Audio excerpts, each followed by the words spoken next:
Halo, selamat datang kembali. Nah, di beberapa pembahasan kita yang lalu, kita kan udah banyak banget ya menyelami sisi batiniah manusia. Betul. Kali ini kita coba geser sedikit fokusnya.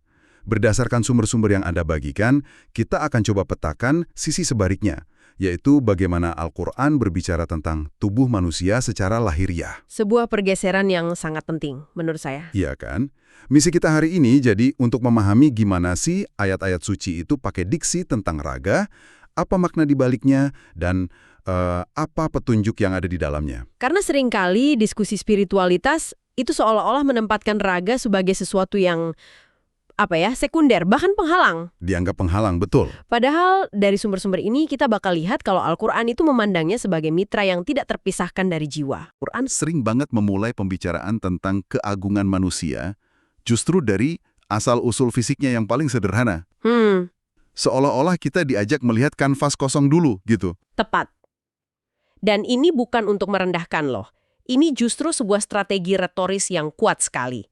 Dengan menyebut asal-usul dari tin atau tanah liat, Al-Quran itu mau menyoroti dua hal. Oke, apa itu? Pertama, keajaiban transformasinya itu sendiri dari materi yang kita injak sehari-hari menjadi makhluk yang berpikir. Kedua, ini pengingat konstan akan ketergantungan kita. Kita kan tidak menciptakan diri kita sendiri. Sebuah transformasi dari yang sederhana jadi super kompleks. Apa Al-Quran merinci langkah-langkah transformasi itu di suatu tempat secara spesifik? Sangat rinci, coba kita lihat surah As-Sajdah ayat 7-9.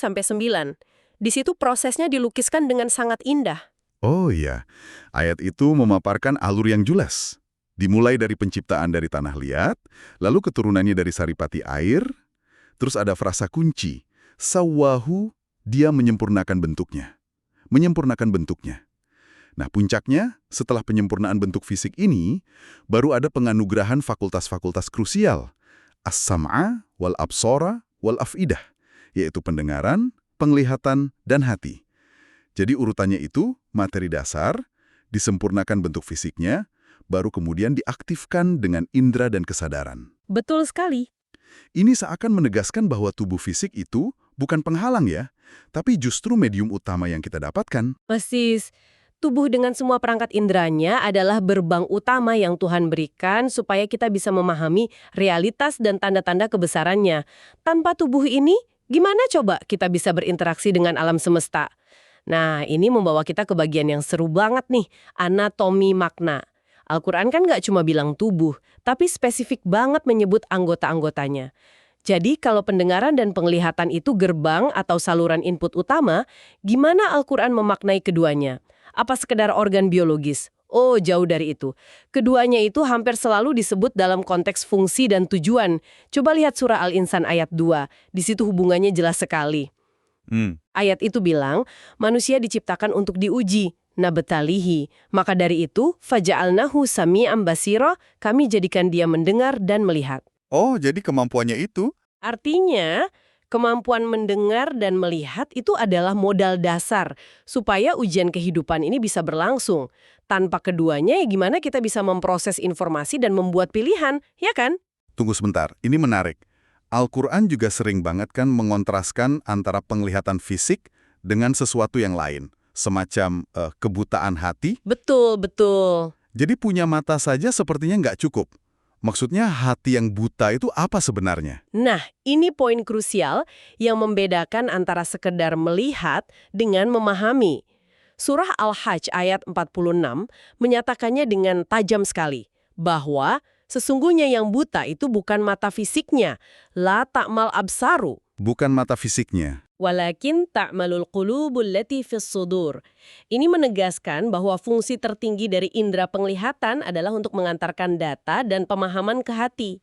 Kalau koneksi ini putus, ya mata fisik jadi nggak berguna secara hakiki, cuma menangkap cahaya tanpa makna. Oke. Jadi kita punya indera sebagai input. Setelah informasi masuk, diolah oleh hati, pasti ada output atau tindakan. Saya duga disinilah peran tangan dan kaki masuk. Selalu jadi metafora untuk perbuatan, usaha, kekuatan, bahkan kekuasaan. Seperti ungkapan apa yang diperbuat oleh kedua tanganmu itu ya? Itu dia. Itu simbol agensi manusia. Sementara kaki, arjul, melambangkan langkah, perjalanan hidup, dan usaha yang kita tempuh. Keduanya adalah alat eksekusi dari kehendak kita. Di sumber kita, ada contoh yang sangat dramatis ya, dari kisah Firaun yang mengancam para penyihirnya. Ancamannya sangat spesifik, menyasar tangan dan kaki. Benar, di surah Al-A'raf, Fir'aun bilang, "Laqatta'tiyanna aydiyakum wa arjulakum min khilaf." Atau, "Laqatta'na aydiyakum wa arjulakum min khilaf." Kenapa ancaman itu begitu efektif secara psikologis ya? Karena Fir'aun nggak cuma mengancam nyawa, dia mengancam untuk melumpuhkan instrumen utama, perbuatan dan mobilitas mereka. Secara simbolis, dia mau melumpuhkan kemampuan mereka untuk bertindak dan bergerak sesuai keyakinan baru mereka. Ini menunjukkan betapa eratnya kaitan antara anggota tubuh dengan tindakan dan kebebasan. Oke, jadi kita sudah bahas input lewat indera, output lewat perbuatan tangan dan kaki. Lalu, gimana dengan representasi diri kita secara keseluruhan? Identitas kita. Saya bayangkan, disinilah wajah memainkan peran sentral. Tepat sekali. Wajah atau wajhah adalah simbol yang paling kaya dalam Al-Quran. Ia melambangkan identitas, kehormatan, martabat, bahkan arah tujuan hidup. Makanya penggambaran kondisi puncak kebahagiaan atau penderitaan di akhirat sering dilukiskan lewat ekspresi wajah. Seperti dalam surah Al-Qiyamah ya, yang menggambarkan dua kondisi wajah yang sangat kontras itu. Iya, ayat 22-24 di surah itu melukiskannya dengan sangat kuat. Ada wujuhun yaumaidzin nadhirah, wajah-wajah pada hari itu berseri-seri yang memandang kepada Tuhannya. Dan lawannya? Sebagai lawannya, wujuhun yaumaidzin basirah, wajah-wajah pada hari itu muram. Kondisi batin yang paling dalam, entah itu kebahagiaan puncak atau keputusasaan total, terpantar sempurna lewat kondisi lahiriah wajah. Wajah menjadi cermin terakhir dari kondisi jiwa. Baik. Jadi, kalau tubuh ini adalah instrumen yang begitu signifikan, dengan setiap bagiannya punya makna mendalam, logikanya pasti ada semacam buku panduan atau manual penggunaannya dong. Iya, semacam itu. Apa saja prinsip-prinsip utamanya menurut sumber kita? Oke, kalau kita coba saring ya, setidaknya ada 3 pilar utama. Yang pertama dan paling dasar adalah kesucian atau toharah. Ini bukan sekedar bersih-bersih biasa loh. Lebih dalam dari itu ya? Jauh lebih dalam.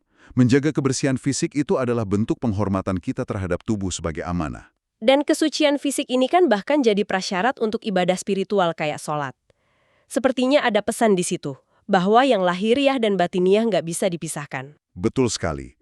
Dan instruksinya itu spesifik banget. Perintah wudhu di surah Al-Ma'idah ayat 6 itu contoh sempurna. Tapi yang menarik, bukan cuma perintahnya, tapi anggota tubuh mana yang dipilih. Nah, ini yang mau saya tanyakan. Kenapa harus wajah, tangan, kepala, dan kaki? Apa ada logika simbolis di baliknya? Bukan sekedar karena itu bagian tubuh yang paling sering kotor? Pertanyaan bagus, justru di sini letak kedalamannya. Coba deh kita hubungkan lagi dengan yang baru saja kita bahas.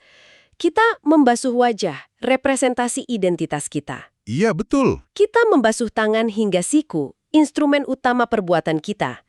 Kita mengusap kepala, pusat pikiran dan niat. Dan kita membasuh kaki yang membawa kita dalam perjalanan hidup. Wow, jadi wudhu itu bisa dimaknai sebagai riset simbolis ya? Tepat? Sebelum menghadap Sang Pencipta, kita menyucikan alat-alat utama interaksi kita dengan dunia. Identitas, perbuatan, pikiran, dan perjalanan. Itu sudut pandang yang kuat sekali. Oke, dari membersihkan bagian luar, kita beralih ke apa yang kita masukkan ke dalam. Pilar kedua pastinya soal asupan kan? Benar. Pilar kedua adalah menjaga asupan. Tubuh perlu bahan bakar. Dan Al-Quran menetapkan 2 kriteria utama. Harus thayyib, artinya baik, dan halal. Baik itu artinya bergizi dan tidak merusak gitu ya. Betul. Halal artinya diperoleh dan diproses dengan cara yang dibenarkan. Ini menunjukkan apa yang kita konsumsi itu nggak cuma punya dampak fisik, tapi juga spiritual. Dan ada larangan-larangan spesifik, kayak di surah Al-Ma'idah ayat 3, yang melarang bangkai, darah, daging babi. Ini bukan sekedar aturan diet, sepertinya. Bukan sama sekali. Ini adalah bentuk disiplin spiritual yang kita jalankan lewat tindakan fisik paling rutin, makan dan minum. Setiap hari, kita diingatkan untuk sadar akan apa yang masuk ke tubuh kita. Melatih kesadaran ya? Benar, melatih kesadaran dan ketaatan dalam skala mikro yang diharapkan bisa diterapkan dalam skala makro kehidupan kita. Oke, kesucian, asupan, dan yang terakhir, sepertinya ini yang paling fundamental dan mengikat semuanya. Pertanggungjawaban, ini puncaknya. Konsep masuliah, gagasan bahwa setiap fungsi tubuh, setiap indera yang kita gunakan, pada akhirnya akan dimintai keterangan. Tubuh kita ini bukan cuma milik kita, dia adalah saksi. Saksi yang akan berbicara nanti ya? Ini konsep yang kalau direnungkan bisa mengubah cara kita bertindak sehari-hari. Bisa sekali. Ada satu ayat yang secara eksplisit menyebutkan ini kan, yang rasanya kayak rangkuman dari semua yang kita bicarakan. Sangat eksplisit. Surah Al-Isra ayat 36. Ayat itu berbunyi, "Dan janganlah kamu mengikuti sesuatu yang tidak kamu ketahui. Karena pendengaran, penglihatan, dan hati, semua itu akan diminta pertanggungjawabannya." Kembali lagi ke 3 fakultas utama itu ya. Pendengaran, penglihatan, dan hati. Tepat. Lingkarannya jeda utuh. Anugerah di awal ternyata datang sepaket dengan tanggung jawab di akhir. Persis. Anugerah dan amanah adalah dua sisi dari koin yang sama. Ayat ini secara tegas mengikat fungsi organ fisik dengan akuntabilitas moral. Apa yang kita pilih untuk dengar, apa yang kita pilih untuk lihat, dan apa yang kita proses di hati, semuanya bagian dari catatan kita. Setelah melalui semua ini, gambaran besarnya jadi jelas sekali ya. Keliru banget kalau kita melihat ada pemisahan antara tubuh dan jiwa dalam pandangan Al-Quran. Raga itu bukan cangkang atau penjara, tapi mitranya yang paling esensial. Benar. Dan yang menarik, kalau kita lihat dari atas adalah bagaimana Al-Quran secara konsisten menggunakan narasi tentang tubuh fisik, sesuatu yang paling konkret dan kita kenali, untuk menjelaskan konsep-konsep spiritual yang paling abstrak. Seperti iman, syukur. Iman, syukur, tanggung jawab, yang lahiriah menjadi jembatan untuk memahami yang batiniah. Sebuah jembatan yang sangat kuat. Persis. Dan ini mungkin bisa jadi satu pemikiran penutup untuk Anda bawa pulang. Jika setiap indera dan anggota tubuh kita pada akhirnya akan menjadi saksi, jika mata akan bersaksi tentang apa yang ia lihat, telinga tentang apa yang ia dengar, dan kaki tentang kemana ia melangkah. Bagaimana kesadaran ini mengubah cara kita memandang tindakan sehari-hari, aktivitas yang tadinya terasa biologis dan otomatis seperti melihat, mendengar, atau berjalan, tiba-tiba menjadi sebuah jejak kesaksian yang sedang kita ciptakan detik demi detik.